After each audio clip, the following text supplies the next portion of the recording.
kami telah kumpul uang sebesar 7 juta.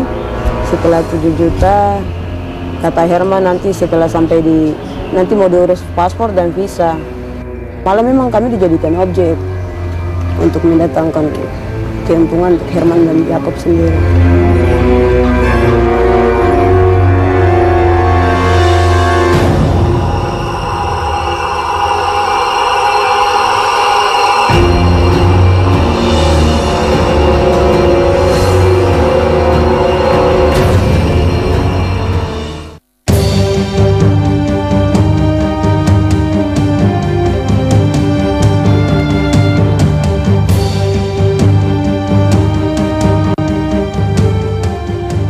Hana Gobay dan Yubel Kareni bisa kembali bernafas lega. Dua mahasiswa asal Papua ini akhirnya kembali ke pangkuan Ibu Pertiwi setelah 3 tahun nasibnya tak jelas di Australia. Seperti inilah serangkaian prosesi panjang dan pengawalan ekstra ketat dari staf Atashe Pertahanan dan Council for Economic Affairs KBRI di Canberra, Australia. Bukan main-main, pemulangan 2 WNI asal Papua bisa menjadi bukti penting konspirasi politik kelompok separatis Papua yang mendapat legitimasi pemerintah negeri Kangguru Australia. Selama 3 tahun terlunta-lunta di Australia, kepulangan 2 pencari suaka kali ini banyak membawa cerita. Bukan kabar gembira dan tak ada sukacita, justru kenyataan pahit yang mereka alami.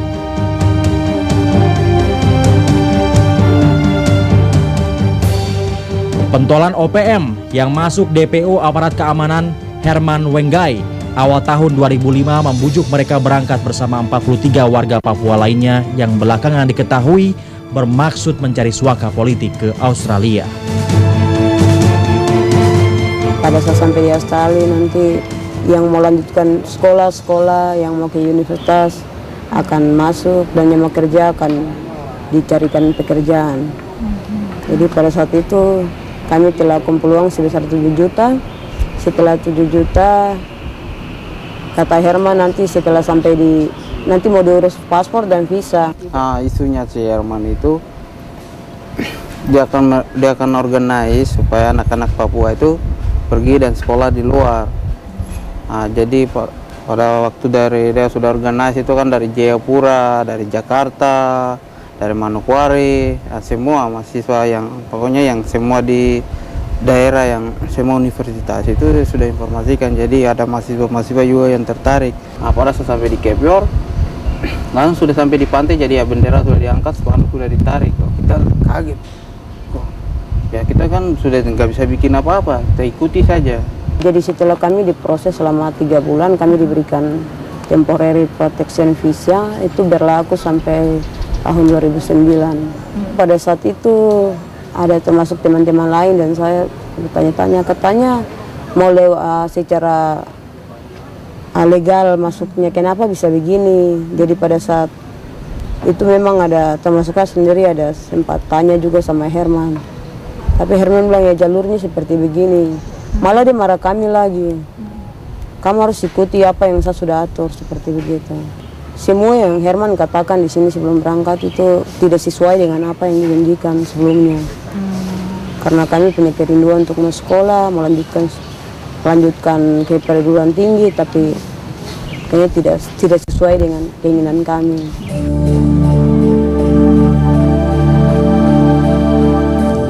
Amat memprihatinkan. Niat anak-anak muda yang ingin maju melanjutkan studi justru mendapat perlakuan tak terpuji oleh sekelompok oportunis yang malah memanfaatkan mencari simpati internasional menuntut merdeka.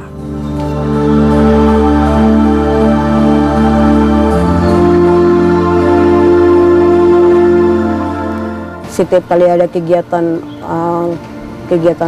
politik seperti demonstrasi, kami katanya harus ikut. Seperti mereka naikkan bendera bintang Kejora, begitu. Jadi memang banyak sekali mereka mengajak kami untuk ke situ, tapi kami memang punya prinsip yang keras bahwa kami bilang kami datang bukan untuk tujuannya seperti ini, kami datang untuk melanjutkan kami punya sekolah. Kami setiap 2 bulan kami mendapat bantuan dari pemerintah Australia sendiri, dan jadi setiap kali kami mendapat itu Herman datang dan tagih harus kamu berikan 20% kemari untuk dana perjuangan kan. Malah memang kami dijadikan objek untuk mendatangkan keuntungan untuk Herman dan Jacob sendiri. Oh begitu. Iya, jadi setiap kali ada kegiatan-kegiatan seperti fundraising, festival budaya, kami terlibat di dalam, namun dana-dana yang masuk semua kami tidak tahu arahnya kemana. Itu sekitar $8.000 sampai $10.000. Ya, dolar Australia. Jadi semuanya itu Herman yang ngambil semua dan Jacob. Oh, Herman di sana ya, dia kan bersandar kepada Pak Jacob Rumbia. Mereka kan di sana ada satu organisasi, mereka itu organisasi WPNA, West Papua Authority itu. Jadi mereka di sana juga ada orang-orang Australia yang membantu mereka, LSM gitu, namanya Alpha. Ada LSM ini yang bekerja untuk membantu Papua Merdeka, itu ada. Kalau orang-orang Papua dari Jakarta saya kurang tahu. Cuma yang saya tahu tuh Pak Hengki Rumbewas itu orang dari Deplu, pernah kita ketemu. Kalau studennya itu Mekina Wipa, itu kita ketemu. Ya orangnya juga pro Papua Merdeka. Parlemen itu saya rasa itu kayaknya cuma mereka rekayasa juga. Karena mereka bilang kita sudah bentuk parlemen ini, nanti besok tanggal sekian Papua akan merdeka. Nah, mereka cuma di sana padahal itu cuma ya sebatas. Kita cuma macam kumpul-kumpul, terus bicarakan, terus mungkin dari Vanuatu ada berapa orang LSM dari Inggris. Nah, ini saja. Nah, cuma setingkat itu mereka bilang infonya ke Papua bahwa oh ini nanti besok ini Papua akan merdeka ini. Padahal itu bohong. Jangan sampai kita mengulangi lagi kesalahan-kesalahan seperti misalnya saja Timur Timur yang sudah juga dilegalisir oleh PBB dan waktu itu didukung oleh Amerika Serikat, kemudian berubah karena kekeliruan tafsir kita bahwa mereka itu diizinkan lagi referendum lagi. Untuk apa? Itu adalah merupakan suatu kesalahan yang fatal. Lalu kemudian diulang lagi dengan menamakan Irian Barat kembali lagi dengan istilah Papua. Irian Barat itu adalah istilah Indonesia karena dia itu tercakup di dalam proklamasi Republik Indonesia ini. Lalu kemudian sekarang disusul dengan istilah Papua, akhirnya menimbulkan lagi gerakan Papua Merdeka, OPM. Ya. Nah, kesalahan-kesalahan ini jangan diulang-ulang. Itu merupakan suatu kebodohan daripada bangsa Indonesia di dalam menghadapi suatu strategi politik. Sebab itu karena kebodohan-kebodohan inilah maka orang asing akan coba-coba untuk kembali membodohi Indonesia. Kita harus meneliti bangsa kita sendiri untuk tidak terjadi suatu pengkhianatan terhadap bangsa dan negara. Dan pengkhianatan itu adalah kalau di zaman modern ini adalah pengkhianatan terhadap ideologi dan filosofi bangsa Indonesia.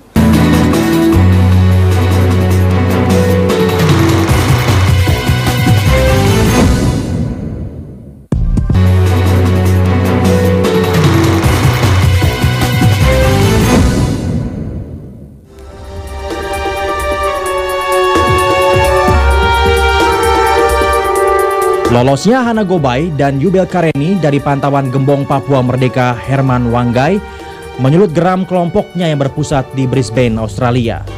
Ancaman keselamatan ditujukan kepada Hana dan Yubel melalui surat elektronik bertanggal 23 September 2008. Seruan bernada amarah yang tertulis di situ menyebutkan keduanya menjadi musuh bersama para pendukung Papua Merdeka.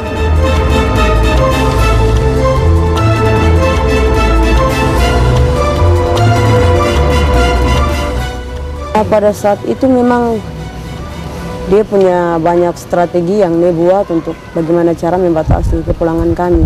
Dia pada saat itu dia pakai orang dari gereja untuk datang bagaimana cara bertemu dengan kami, lalu memberikan penjelasan baik bahwa sedikit lagi sudah mau mendapatkan visa, tunggu dulu karena kalau kamu pulang pasti kamu akan dibunuh. Memang ada teman-teman yang mereka punya keinginan juga untuk mau pulang, tapi mereka karena Herman buat isu-isu yang tidak benar, seperti kalau kamu pulang kamu akan ditembak, kamu cuma hidup selama 2 hari di Jakarta, seperti begitu. Dan teman-teman juga takut. Jadi ada teman-teman yang saya sempat mengajak mereka untuk sama-sama pulang, tapi mereka katakan bahwa nanti setelah anak kamu sudah selamat, kami lihat kalau kamu sudah selamat sampai di Papua, maka kami akan menyusul. Untuk semua masyarakat Papua, supaya jangan ikut terpengaruh dalam Papua Merdeka. Pemulangan lewat rute Melbourne, Denpasar, Papua yang difasilitasi KJRI Melbourne dan KBRI Canberra sengaja digunakan tanpa adanya megafon diplomasi atau gembar-gembor di media massa Australia, mengingat prioritas utama keselamatan WNI asal Papua ini. Ketika mereka sudah datang, kita ajak ngobrol baik-baik beberapa kali dengan KJRI Melbourne. Ketika itu kemudian koordinasi dengan KBRI Canberra. Join, kemudian kita lapor kepada pemerintahan yang sekarang. Kemudian ya kita laksanakan proses, lapor kepada Menlunya baik-baik, bahwa tidak ada yang losing pace lah di sini ya kan. Memang ini ada kesalahan orang yang di masa lalu merasa tertipu, ya kita wajar untuk mengembalikan mereka. Jadi proses itu sangat baik-baik dan kita laporkan kepada pemerintah setempat bahwa mereka sadar untuk pulang, itu hak warga negara dan kita protect, termasuk memberikan perlindungan terhadap mereka selama dalam proses perjalanan itu. Sepak terjang Herman Wanggai tak lepas dari keterlibatannya sebagai aktivis yang berjuang demi penegakan HAM di Papua, namun akhirnya berubah haluan mendukung Papua merdeka. Bersama pamannya, Dr. Thomas Wanggai, pendiri kelompok Melanesia Barat atau Bintang 14, Herman Wanggai sering dikirim ke luar negeri guna menggalang dukungan internasional. Pada 14 Desember 2002, Herman Wanggai ditangkap usai mengibarkan bendera Melanesia Barat di kampus Universitas Cendrawasih dan divonis 2 tahun penjara. Namun 1 tahun dalam penjara, Herman melarikan diri dari LP-AB Pura. Hingga tahun 2005, dengan menumpang perahu nelayan, dia meminta suaka politik pemerintah Australia. Dalam daftar saya, Herman Wanggai bukan seorang tokoh Papua. Herman Wanggai adalah seorang petualang, seorang oportunis yang ikut-ikutan dan akhirnya mengajak dan menyesatkan 43 orang Papua untuk hijrah ke Australia. Dengan kembalinya 2 saudara baru-baru ini membuktikan bahwa mereka frustrasi, mereka diberikan pengaruh yang salah dan menyesatkan sehingga mereka pilih untuk kembali. Dan sementara saya bicara ini, saya tahu bahwa ada 10 orang lagi teman-temannya yang sudah mulai berencana untuk menghubungi Kedutaan Besar Indonesia di Canberra untuk ikuti jejak Hana dengan Jubel untuk kembali ke Papua. Yang paling menonjol adalah organisasi internasional Committee for West Papua itu melakukan konsolidasi, yaitu melakukan dukungan, memberikan dukungan langsung kepada NGO internasional yang menggarap isu Papua untuk memberikan fasilitas training diplomasi kepada banyak oversized people atau perantau-perantau Papua di Eropa dan Asia Tenggara. Tahapan selanjutnya adalah mempersiapkan local party ya di Papua agar supaya local party ini bisa itu mempersiapkan kegiatan-kegiatan yang mendukung ke arah self-determination.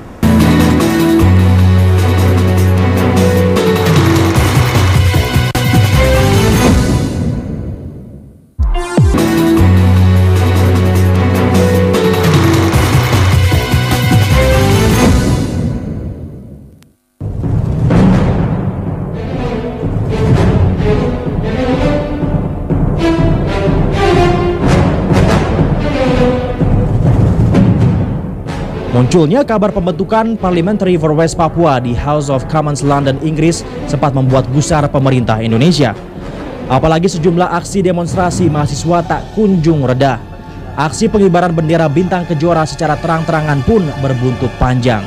Petugas keamanan menangkap sejumlah oknum yang terlibat aksi separatis itu. Yang pasti, mencari siapa dalang di balik aksi menuntut merdeka di Papua tak semudah membalik telapak tangan. Belakangan justru mahasiswa memprotes aparat keamanan lantaran membubarkan aksi para mahasiswa yang tengah bersiap demo besar-besaran di halaman kampus Universitas Cendrawasih, Papua.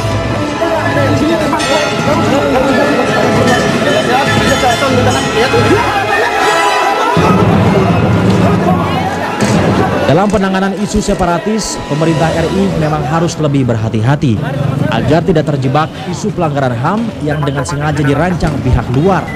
Tujuannya apalagi kalau bukan untuk memecah belah rakyat Papua hingga menuntut merdeka. Papua memiliki cadangan-cadangan mineral strategis, ya, cadangan-cadangan gas strategis yang memang sangat ingin dikuasai oleh pemerintah-pemerintah negara-negara maju. Ini juga dilakukan oleh lembaga-lembaga keuangan internasional seperti IMF dan World Bank, ikut mengaitkan bantuan internasional kepada Indonesia. Untuk khusus Papua, mereka minta agar disalurkan secara langsung dan diawasi secara ketat oleh satu komisi, yaitu di bawah Bank Dunia dan IMF. Nah, di mana dua lembaga finansial internasional ini juga mendapatkan masukan dari separatist group dan anggota-anggota parlemen internasional yang mendukung rencana-rencana pro kemerdekaan dari kelompok OPM dan simpatisan dia di dalam maupun di luar negeri. IMF dan World Bank memang mendapatkan instruksi secara tidak langsung oleh otoritas politik, terutama otoritas Kementerian Luar Negeri Amerika Serikat, agar itu menjadi bagian dari bantuan internasional. Kenapa? Karena itu menjadi platform dari human rights platform, ya, diplomasi yang sudah ditetapkan oleh pemerintah negara maju di Eropa, bahwa setiap bantuan-bantuan keuangan internasional itu harus dipaketkan dengan isu-isu menyangkut hak asasi manusia dan demokratisasi. Memang masuknya itu adalah yang saya bilang persoalan good governance. Mereka pun masuk di isu itu dulu pertamanya, menyangkut kesejahteraan, kebersihan, penegakan hukum dan sebagainya. Baru masuk ke gerakan separatisnya sendiri. Permintaan suaka politik oleh OPM menjadi salah satu cara organisasi separatis itu membawa kembali masalah Papua menjadi perhatian masyarakat dunia. Selama ini sejumlah lembaga swadaya masyarakat yang melakukan advokasi di Papua, misalnya West Papua Association, dituding paling banyak terlibat dalam upaya makar OPM. Setelah kerusuhan AB Pura tahun 2000 lalu, sekurangnya 1.500 mahasiswa melarikan diri ke Papua Nugini.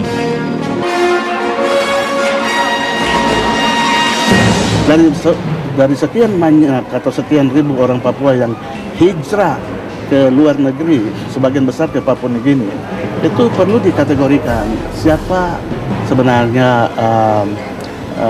suaka politik yang diberikan suaka politik atau tokoh-tokoh politik, siapa petualang atau orang-orang yang hanya mencari kesempatan karena tidak ada pekerjaan di Papua, tidak ada kesempatan untuk sekolah, dan tidak ada kesempatan untuk berbisnis, sehingga mereka pilih ciptakan momentum untuk menjustifikasi penyeberangannya lewat batas ke Papua Nugini. Dan sebagian besar 99% sekian dari sekian ribu, 13 atau 15 ribu yang hijrah ke Papua Nugini tahun 84 adalah mereka-mereka yang saya namakan petualang dan orang-orang pencari kesempatan.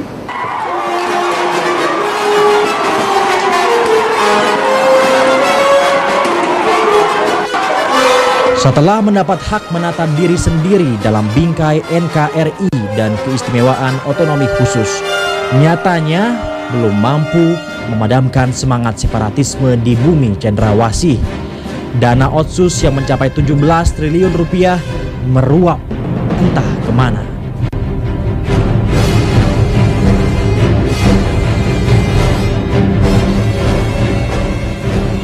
Biarpun otonomi khusus itu tidak berarti kami merdeka di luar NKRI, tapi otonomi khusus banyak mengandung, undang-undang otonomi khusus mengandung atau memberikan kami hak dan kewenangan untuk mengatur diri sendiri. Jadi sebagian dari tuntutan untuk merdeka itu sudah ada di dalam otonomi khusus.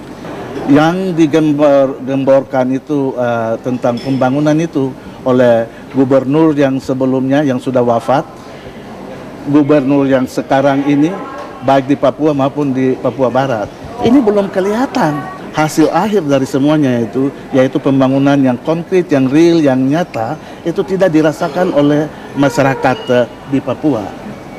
Ada 15 juta penduduk Indonesia hidup di bawah garis kemiskinan, di antaranya hampir 98% orang Papua. Saya melihat itu gerakan kemerdekaan nasional itu sebenarnya saya katakan ya, saya pakai istilah kadaluarsa. Sekarang ini dunia tidak bicara lagi tentang proses dekolonisasi untuk daerah-daerah jajahan. Saya tidak dengar isu dekolonisasi sebab memang kita sudah lewat waktunya. Berarti we have missed the train. Kami orang Papua sudah ketinggalan kereta. Kalau kita itu ingin untuk mensejahterakan Irian Barat, itu sudah dinyatakan gitu. Kalau sekarang ini kita ingin untuk saudara-saudara kita di Irian Barat itu maju dan berilmu pengetahuan, ini adalah bimbingan-bimbingan daripada Republik Indonesia untuk mereka itu menjadi yang sederajat dengan suku-suku bangsa di Indonesia yang lain. Tidak selayaknya lah kalau orang kita ini lalu kemudian minta bantuan orang asing. Itulah yang dinamakan pengkhianatan terhadap bangsa Indonesia. Apa hukuman seorang pengkhianat?